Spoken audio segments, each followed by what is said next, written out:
Si tu as cliqué sur cette vidéo aujourd'hui, c'est que tu connais sûrement l'influenceur trader FXAlexJ. Le but de cette vidéo aujourd'hui, ça sera d'analyser les trades qu'il a pris durant cette semaine où il a perdu plus de 400 000 $ et de vous donner tout simplement mon avis par rapport à ces trades-là. C'est-à-dire qu'on va vraiment analyser tous les trades qu'il a pris et je vais vous expliquer pourquoi du coup il a perdu ces 400 000 $ et de vous montrer tout simplement que aujourd'hui ce qu'on vous montre sur les réseaux, c'est pas la réalité du trading. Je suis pas encore là pour critiquer sa stratégie ou ce qu'il fait. Loin de là, moi mon objectif de cette vidéo c'est de vous apporter un maximum de valeur et de vous montrer que l'analyse technique en elle-même ne suffit pas. Donc je vais vous prouver tout ça dans cette vidéo, donc restez bien jusqu'à la fin. Si ce genre de contenu te plaît, n'oublie pas de lâcher le petit pouce bleu.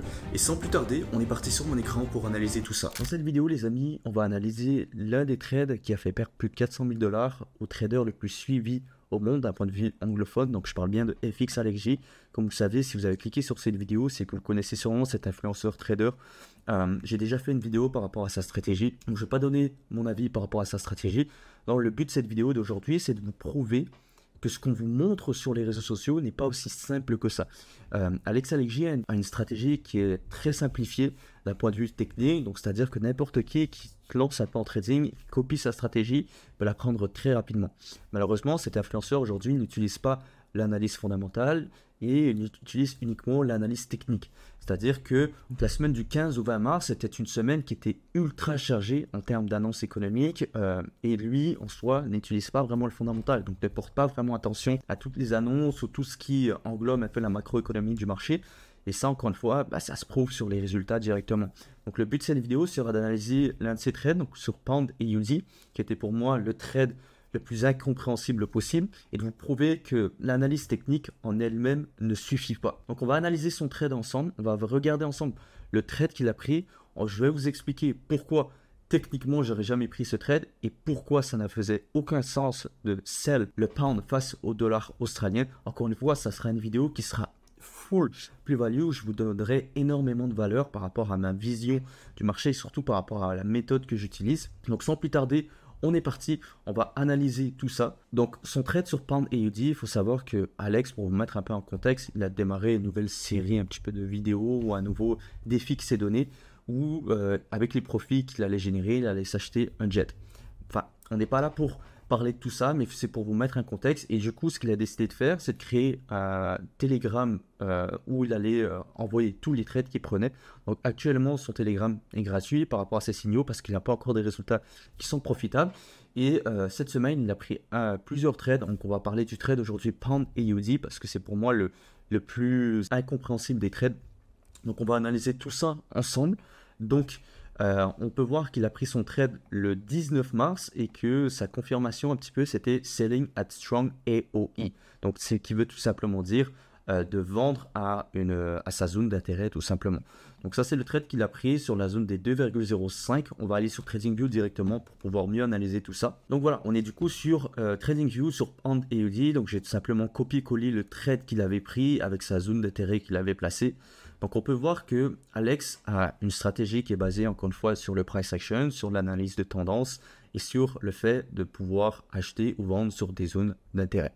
Ok, donc la chose numéro 1, il fait du swing trading pour ceux qui vont me demander, donc pas de scalping, pas de day trading. Donc il va utiliser les plus grosses time frames. Donc quand on regarde par exemple pair Pound et USD d'un point de vue daily, on peut déjà voir directement à l'œil nu qu'on est sur une tendance haussière. À un moment donné, on a vu justement une recorrection juste ici. Donc on va regarder tout ça.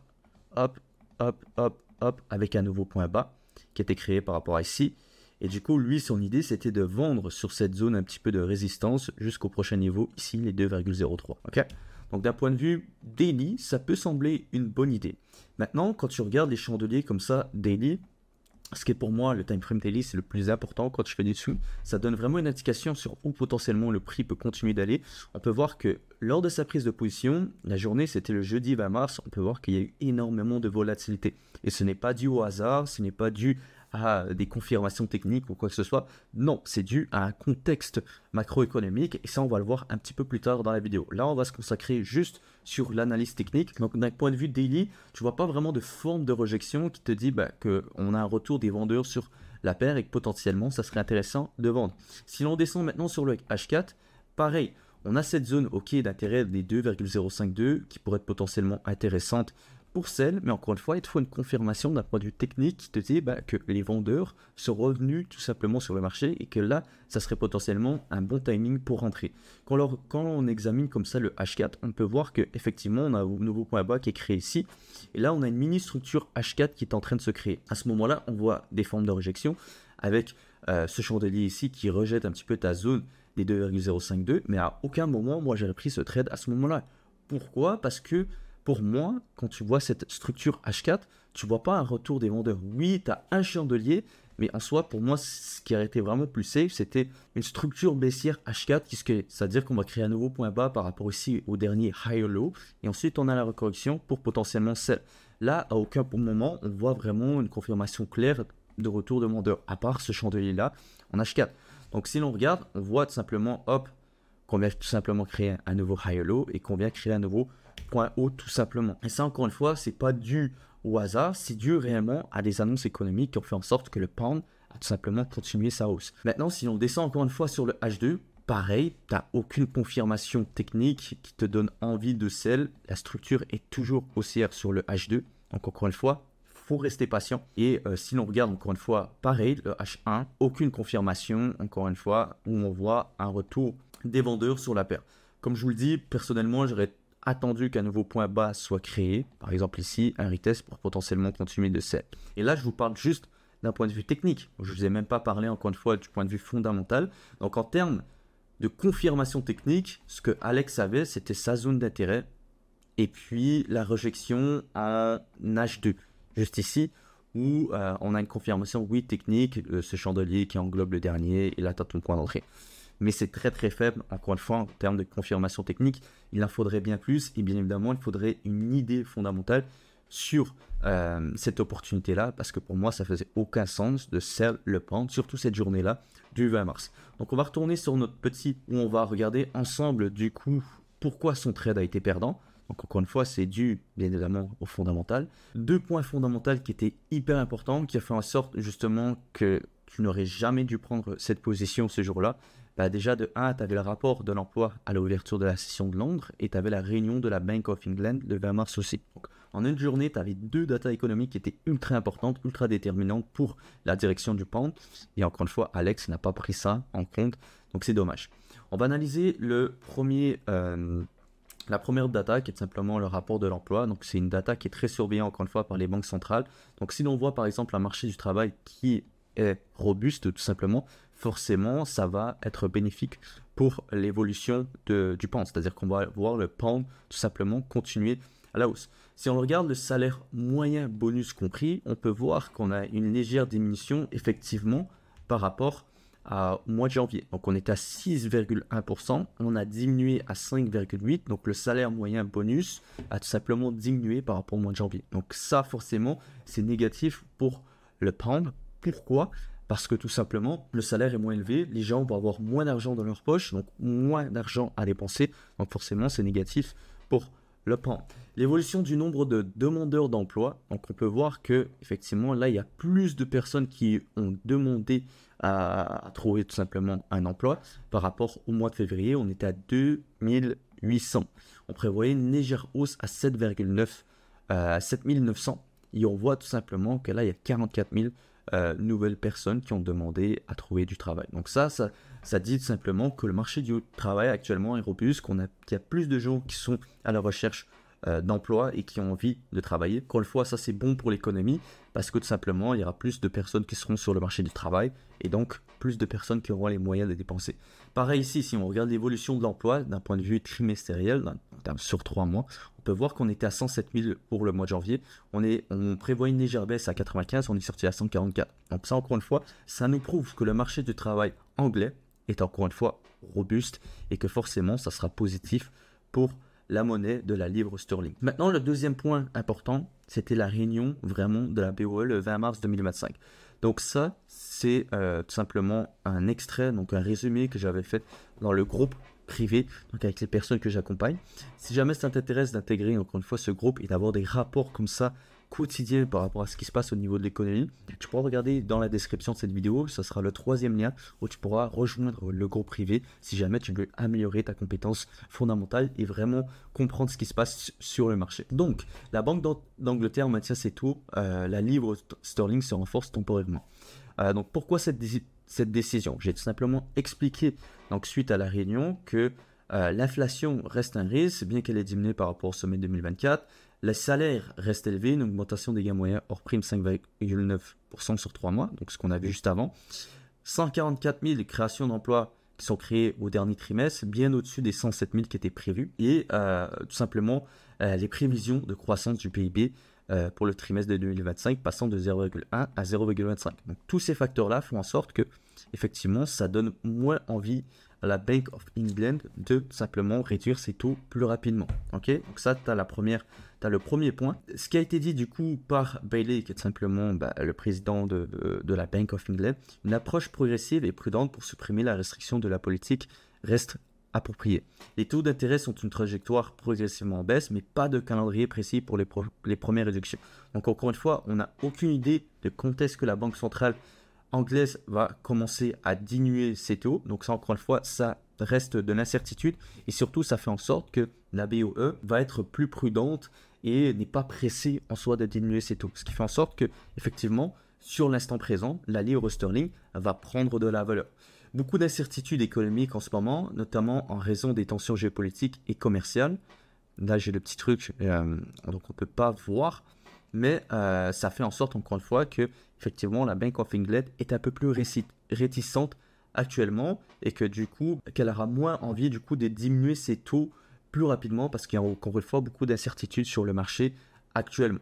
Donc tous ces facteurs ont fait en sorte que sur le moment présent, la livre sterling justement a rebondi. C'est ce que j'explique ici.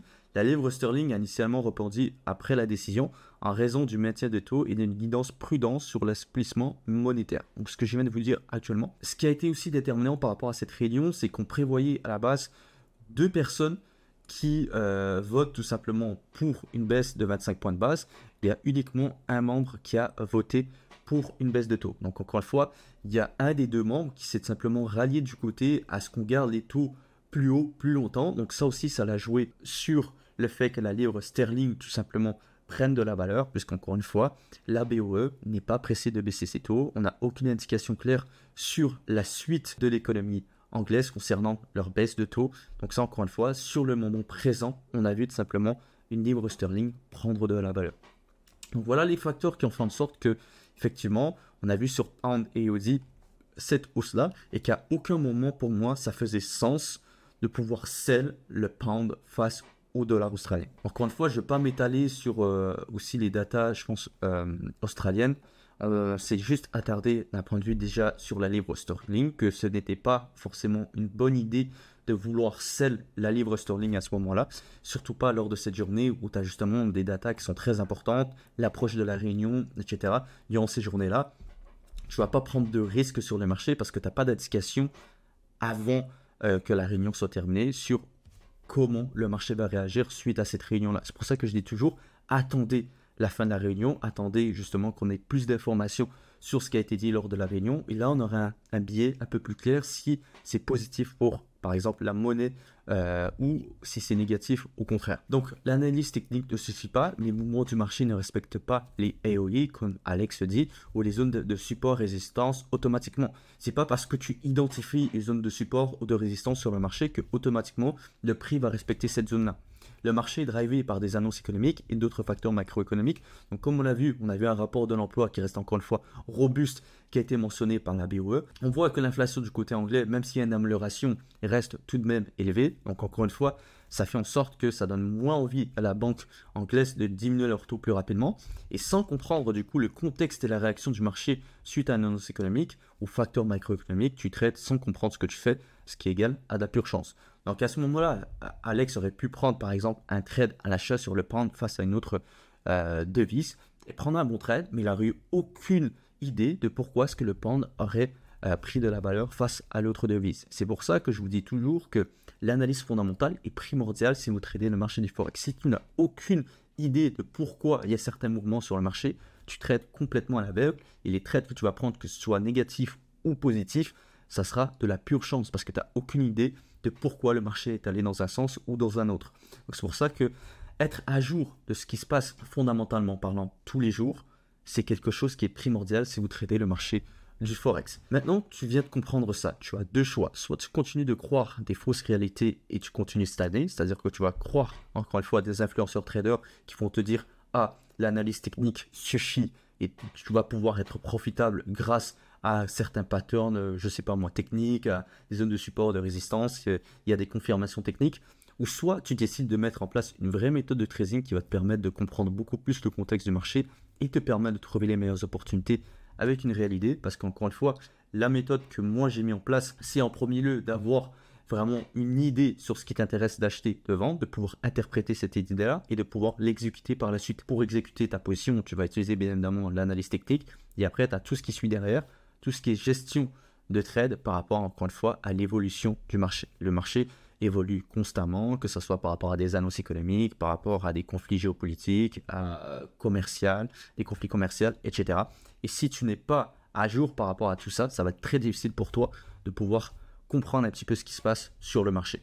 Donc j'ai une solution pour toi. Tu pourras cliquer sur le premier lien en description et je t'expliquerai comment je peux t'aider à enfin mettre en place une réelle méthode de trading vraiment rentable. Encore une fois, c'est no bullshit, ça sera full plus-value. Je ne suis pas là pour te vendre le rêve, je ne suis pas là pour te dire que tu seras millionnaire demain. Je suis là pour t'apporter une réelle solution qui te permettra de vraiment mettre en place une vraie méthode qui fonctionne et qui te permettra de vraiment comprendre ce qui se passe sur le marché. Donc si ça t'intéresse, premier lien en description de cette vidéo. Donc voilà pour la vidéo, je vous dis à très bientôt pour une prochaine vidéo. C'était Henri.